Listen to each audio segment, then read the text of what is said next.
Si Mamat nyariin remote. Cakep. Selamat dengerin Repot. Halo Potters, gua Zais. Gue juga. Welcome to Repot Relawan Podcast. Halo guys, apa kabar semuanya? Semoga dalam keadaan sehat ya. Dan selalu semangat menjalankan aktivitasnya masing-masing tentunya.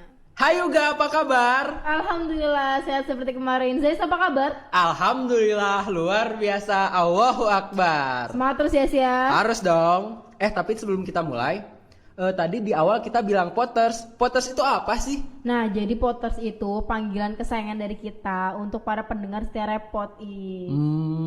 Oh ya, Potters juga mungkin belum pada kenal kita nih. Coba lu kenalin diri duluan. Halo Potters semua, gue Yuga Kencana Putri. Gue KSR PMI Kota Jakarta Barat angkatan 2017. Oke. Oh iya, mungkin banyak yang belum tahu nih kalau ada tradisi di KSR PMI Kota Jakarta Barat kalau angkatan itu punya nama angkatannya masing-masing. Kalau di angkatan gue itu 2017 nama angkatannya Damar Salaka. Gimana kalau Luis? Oke Potters sekalian, nama gua Zais Asyahat. Gua angkatan 2019, nama angkatan gua Geothermal Halimun. Oke Yuga, podcast kita kali ini mau ngobrolin soal relawan nih. Lu juga kan udah cukup lama nih gabung di PMI ya. Terus kadang teman-teman lu suka pada nanya gak sih, lu di PMI sebagai apa gitu? Nah, gue di PMI itu sebagai relawan tapi lebih spesifiknya sebagai anggota KSR atau Korps Sukarela. Nah itu mungkin yang akan kita bahas lebih dalam di podcast kita, di KSR-nya atau Korps Sukarelawannya. Oke. Pasti juga banyak Potters di luar sana yang belum tahu KSR itu bergerak di bidang apa, terus apa hubungannya KSR sama PMI gitu. Coba lu bisa bantu jelasin gak sih? Oke, kita bahas satu-satu nih ya Is Iya. ya. Oke. Jadi PMI itu bergerak di bidang sosial dan kemanusiaan Is. Kalau dibilang apa hubungannya dengan KSR, jadi PMI itu terdiri dari 3 keanggotaan Is. Iya. Yang pertama ada anggota biasa, yang kedua ada anggota luar biasa, dan yang ketiga ada anggota kehormatan. Dan di anggota biasa itu punya 4 relawan Is. Yang pertama apa aja ada tuh? Palang Merah Remaja atau PMR. PMR. Yang kedua ada Korps Sukarela atau KSR. Ya. Yang ketiga ada Tenaga Sukarela atau TSR. Dan yang keempat ada Donor Darah Sukarela atau DDS. Jadi KSR itu merupakan komponen dari relawan PMI di bagian anggota biasa Is. Oke. BTW nih ya Is ya, sebelum lo masuk KSR lo tahu gak sih KSR itu apa? Kalau gua kan dari PMR nih, Ya. jadi gue sedikit-sedikit tahu lah soal KSR itu apa. Nah kalau lu gimana Is? Jujur gue sebelumnya gak tahu apa itu KSR. Yang gue tahu di PMI itu ya cuma donor darahnya aja gitu. Karena gue juga kan backgroundnya bukan kayak lu PMR. Jadi gue gak tahu lah sama sekali. Baru gue pas pendidikan dasar, baru tuh gue tahu apa itu KSR, TSR dan lain-lainnya. Lo kan sekarang udah merupakan bagian dari KSR nih ya. Sebelum lo masuk KSR, ada gak sih persyaratan tertentu untuk masuk KSR? Persyaratan untuk masuk KSR itu waktu gue diantaranya warga negara Indonesia, warga negara asing yang berdomisili di Indonesia, terus umurnya 17 minimal dan maksimal 35 tahun, pendidikan minimal SMA waktu itu. Terus yang terakhir waktu itu sehat jasmani dan rohani. Tapi persyaratan-persyaratan tadi itu bisa disesuaikan sama kebutuhan dari si markas masing-masing. Oke. Siapapun dan apapun, bahkan warga negara asing pun lo bisa masuk jadi KSR PMI ya Is ya? Ya, siapapun lu, berlatar belakang apapun bisa gabung di KSR sebenarnya. Oke, sekarang gue mau tanya nih sama lo nih. Ya. Kalau siapapun dan apapun bisa jadi KSR, berarti KSR itu profesi bukan sih? Bukan dong. Karena KSR kan pada dasarnya relawan ya. Relawan ya dia ikhlas gitu mengerjakan sesuatunya. Kalau dibilang KSR itu profesi bukan, ya bukan. Menurut gua. Nah, ya sih setuju banget sih. Menurut gue juga relawan itu sebenarnya bukan pekerjaan atau profesi, tapi panggilan hati untuk saling membantu antar sesama manusia. Nah, tapi meskipun KSR bukan suatu pekerjaan atau profesi, KSR itu diberi pendidikan dan pelatihan serta keterampilan untuk melaksanakan tugas dengan profesional, ya gak sih? Nah, betul banget tuh. Yang gue suka tadi kalimat terakhir, KSR itu melakukan tugasnya secara profesional gitu. Meskipun bukan suatu profesi kan ya. Ya. Tapi emang ya banyak juga yang belum tahu, terutama masyarakat teman-teman lu gitu. Kita di KSR itu sifatnya agak terikat gitu. Betul. Dan sukarela aja gitu melakukan kegiatannya. Tapi lo pernah ditanya gak? Pernah dikira gak lo di PMI itu kerja gitu? Wah, pernah banget, banyak banget. Padahal kenyataannya kita di PMI itu sukarela ya. Bahkan sampai ada yang nyangka gue di PMI itu PNS loh. Sampai ada yang ngira lu PNS ya? Juga lu di PMI lu kerja ya? Oh lu PNS ya, gajinya berapa di PMI? Lu PNS berapa gaji di PMI gitu kayak. Padahal ya emang kita berkegiatan di PMI secara sukarela dan rata-rata dari kita punya pekerjaan dan kesibukannya masing-masing guys. Iya. Kayak gue mahasiswa, lu juga mahasiswa dan beberapa teman-teman ada yang masih kerja juga kan di tempat lain ya. Oke, selanjutnya mungkin banyak nih ya Potters yang belum tahu apa aja sih kewajiban kita sebagai relawan PMI, terus apa yang ngebedain kewajiban KSR PMI sama relawan dari organisasi lain. Mungkin lu bisa bantu jelasin? Oke. Pada dasarnya setiap organisasi kemanusiaan sama gak sih? Ya. Harus mengabdi ke masyarakat yang membutuhkan bantuan baik di saat bencana maupun daerah konflik. Tapi ada beberapa perbedaan nih. Salah satunya nih ya, KSR PMI itu menjalankan dan menyebarluaskan prinsip-prinsip gerakan Kepalang Merahan. Ya. Terus ada juga promosi kegiatan-kegiatan. Dan yang jelas banget nih, kita wajib banget buat yang namanya ngejaga nama baik PMI karena kita bawa nama organisasi dan bawa lambang. Ya, benar. Dan bicara mengenai kewajiban pasti nggak lepas dari yang namanya hak. Hak apa aja sih yang lu dapat selama lu bertugas menjadi KSR? Nah, oke. Beberapa hak yang didapat gua sebagai KSR, di antaranya itu pertama mendapat pengembangan dan pembinaan kemampuan dan keterampilan. Contohnya kayak kita kemarin dapat pelatihan PP ambulan. Terus kedua, terpenuhinya kebutuhan dasar selama penugasan. Terus ketiga juga ada jaminan kesehatan dan asuransi yang didapat selama penugasan gitu. Betul sih. Banget. Pas tugas COVID ya? Nah ya contohnya kayak tugas COVID kemarin kan kita juga dapat BPJS gitu untuk jaminan kesehatan. Tuh. Mungkin selanjutnya kita bahas kegiatan ya. Kegiatan KSR PMI itu sebenarnya ngapain aja sih? Pak Potas pasti banyak belum tahu nih. Banyak yang belum tahu. Mungkin lu bisa jelasin kayak juga. Nah, jadi kegiatan KSR itu dibagi dua nih. Yang pertama pada saat masa damai dan pada saat masa konflik. Iya. Dan pada saat damai itu kayak ada penyuluhan, promosi kesehatan dan juga pelatihan-pelatihan bagi relawan. Terus ada juga bantuan bencana nih. Jadi bantuan bencana itu masuknya pada saat kegiatan damai Terus pas konflik itu ada pelayanan ambulans. Lebih terkenal sih lebih seringnya pelayanan ambulans ya. Mungkin teman-teman nanti kalau ada konflik atau apa mungkin banyak sih yang lihat adanya pelayanan ambulans.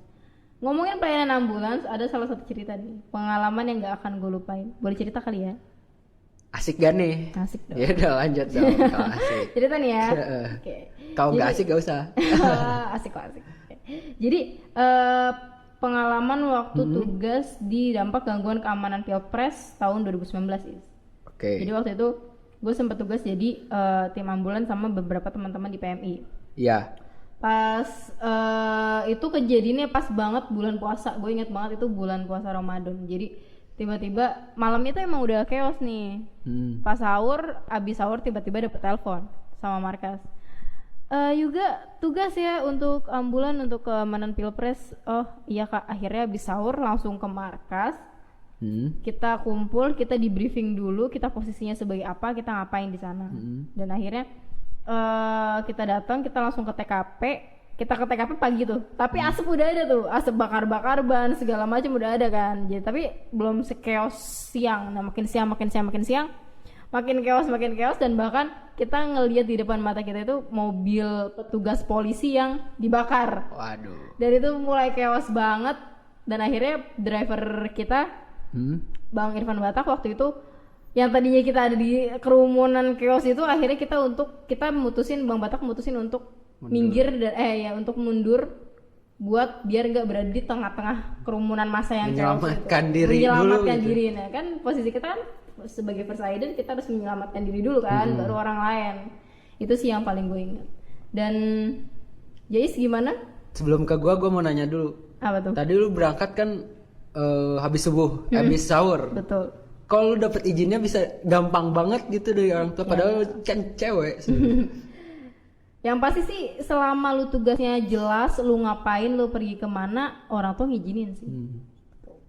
Apalagi ke PMI kan, PMI jelas lu tugas gitu. Oke. Terus gue dengar-dengar juga karena orang tua lu juga kan pernah berkegiatan di KSR gitu. Aduh, kata siapa tuh? Ada. Gue denger aja gitu. Iya, jadi orang tua dulu sempat aktif di KSR di salah satu kota di Jawa Tengah. Jadi orang tua tahu lah seperti apa kegiatan KSR, dan selama itu baik ya orang tua ngizinin lah. Pasti dukung ya, lah ya. Pasti dukung dong. Mantap. Lu gimana Is? Ada nah, kalau pengalaman gua kan pendidikan dasar itu baru selesai di akhir tahun 2019. Pas awal pandemi bulan Maret itu, baru beberapa bulan setelah gua aplikasi setelah gua pendidikan dasar kan. Nah, di situ gua langsung ikut tugas sebagai tim penyemprotan disinfektan. Jadi selama bulan April, Mei, gua nggak pulang ke rumah karena orang tua gua takut gua kalau pulang ke rumah, takutnya gua membawa virus datang ke rumah gitu kan. Gua juga sebagai anak yang soleh, asik. Gua berusaha melindungi lah orang tua gitu atau keluarga yang lain di rumah. Jadi gua nggak balik tuh selama bulan sama bulan April sama Mei ya. Terus juga waktu itu sama bulan Mei kan udah masuk bulan Ramadan ya, yang biasanya di tahun-tahun sebelumnya buka pertama itu bareng keluarga, sahur pertama bareng keluarga, ini di markas tugas gitu. Itu yang bikin agak sedih, tapi ya yang mengobati kesedihan itu semua ada teman-teman gitu di markas, teman-teman yang lain juga kan mereka jauh dari keluarga gitu. Jadi sama-sama jauh dari keluarga, kita saling menguatkan lah. Bareng-bareng. Nah, itu dia. Tapi nih ya, ngomongin tugas. Kalau bencana itu relawan itu malah dekat gitu. Sedangkan orang lain kalau ada bencana atau kerusuhan menjauh umumnya. Bisa malah kita mendekat. Nah, karena itu kenapa kan, menurut lo? Nah, karena kalau menurut gue ya, kita kan udah dibekali sampai namanya pengetahuan skill kan. Iya. Jadi dengan pengetahuan dan tentang kemampuan, keahlian dan skill yang kita punya dan keterampilan yang kita punya, ya kita bisa dong ngedeket. Kita ngedeket ya karena kita mampu. Jangan kita nggak mampu kita ngedeket, ya sama aja kita mau nolongin malah malah jadinya ditolongin dong. Nah, jadi intinya kita ngedeket itu bukan karena sok gitu ya. Karena kita emang dibekali dengan keterampilan fisik yang oke, udah pelatihan, betul banget. Dan APD juga pasti lengkap. APD pasti lengkap. Jadi jangan sampai yang kita niatnya mau nolong malah mau ditolong gitu ya. Betul banget. Nah, itu yang bilang kita emang bukan seorang KSR, itu KSR emang bukan profesi, tapi kita emang dilatih untuk menjadi profesional. Karena waktu pendidikan kita juga kan benar-benar digembleng gitu. Beban kita bawanya berat.